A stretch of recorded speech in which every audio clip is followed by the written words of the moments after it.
Gracias, señora Presidente. La verdad es que venimos a esta sesión y no nos promueve la felicidad de estar hoy aquí. Porque más allá de los títulos grandilocuentes y de las batallas épicas que este gobierno intenta librar en el Congreso de la Nación, lo cierto es que hoy el Congreso de la Nación está experimentando una nueva claudicación. Lo cierto es que hoy el Congreso de la Nación está renunciando a facultades que le son propias. Y no podemos estar contentos ni felices por esto, seamos oficialistas u opositores, seamos kirchneristas, radicales, socialistas, porque de lo que aquí se trata es de una delegación legislativa del Congreso de la Nación prohibida por la Constitución Nacional.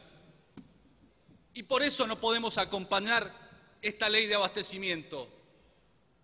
Está claro que esta norma es inconstitucional, porque estamos delegando facultades que le son propias al Congreso de la Nación, y lo más grave es que ni siquiera estamos cumpliendo con las disposiciones que la propia Constitución reformada en el 94 estableció en el artículo 76, donde decía que se podían realizar delegaciones legislativas por tiempo determinado, algo que no contempla la ley, por situaciones de administración o de emergencia, y tampoco lo dice la ley. Y nos dirán que no se trata de cuestiones de delegación, pero lo cierto es que la Corte Suprema de Justicia de la Nación ya lo dijo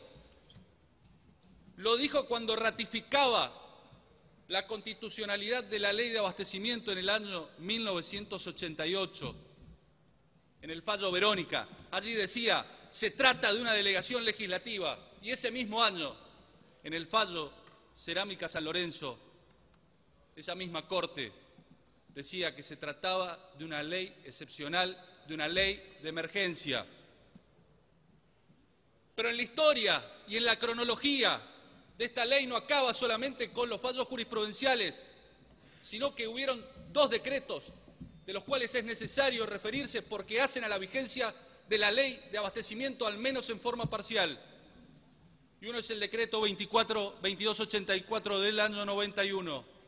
Y ese decreto claramente, que actualmente se encuentra vigente, y esto es importante que lo digamos, claramente suspendió la vigencia de las facultades delegadas, claramente suspendió la vigencia de los artículos 2, 3, 26 y 27, y dejó de ser la ley de abastecimiento una ley delegante, que requería no solamente la declaración de emergencia, sino que esa declaración de emergencia fuese realizada por el Congreso de la Nación.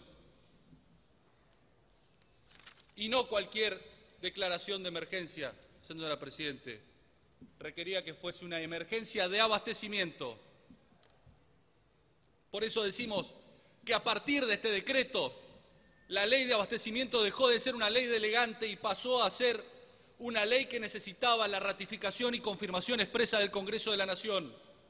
Y el propio Congreso de la Nación convalidó esta autolimitación de un decreto de necesidad y urgencia a partir del dictado de una ley como fue la Ley 24.307. Después se nos dice que vino el decreto 722 del 99, que es el que le hace recobrar plena vigencia a la ley. Esto es falso, porque ese decreto, primero que el que lea los fundamentos se da cuenta de que se dio en el marco de los piquetes que vivía en ese momento la República Argentina y que ponía en peligro el normal abastecimiento del país, y lo dice el propio decreto, sino que además el propio decreto se remite al decreto 2284 del 91, con lo cual es el ámbito de vigencia temporal de la ley.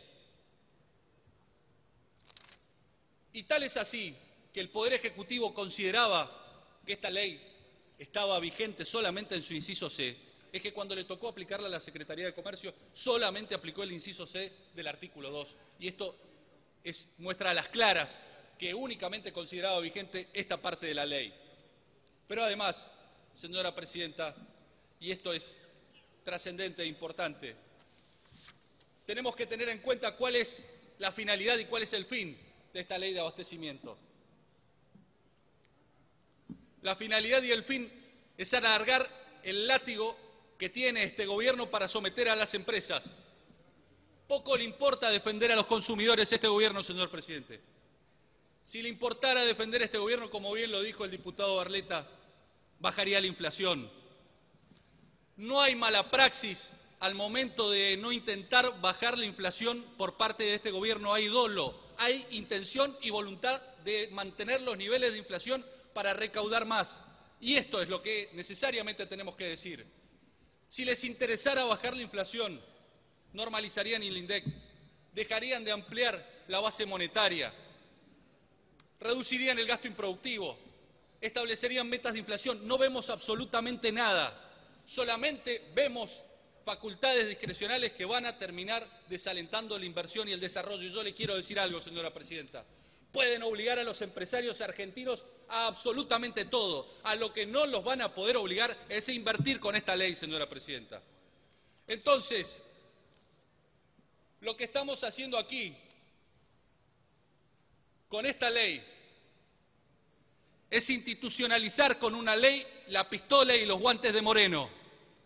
Y esto necesariamente lo tenemos que decir, porque no van a necesitar la pistola y los guantes de Moreno para obligar a los empresarios a vender sus cosechas o para obligarlos a adoptar determinadas conductas. Van a tener las facultades de esta ley sin intervención del Congreso. Y por eso, señora presidenta, es que desde la Unión Cívica Radical estamos advirtiendo no a este Congreso, que seguramente con una aplanadora y una mayoría abrumadora sancionará esta ley esta noche, sino a las generaciones futuras, a la Corte, que seguramente va a declarar en última instancia la inconstitucionalidad que hoy estamos denunciando.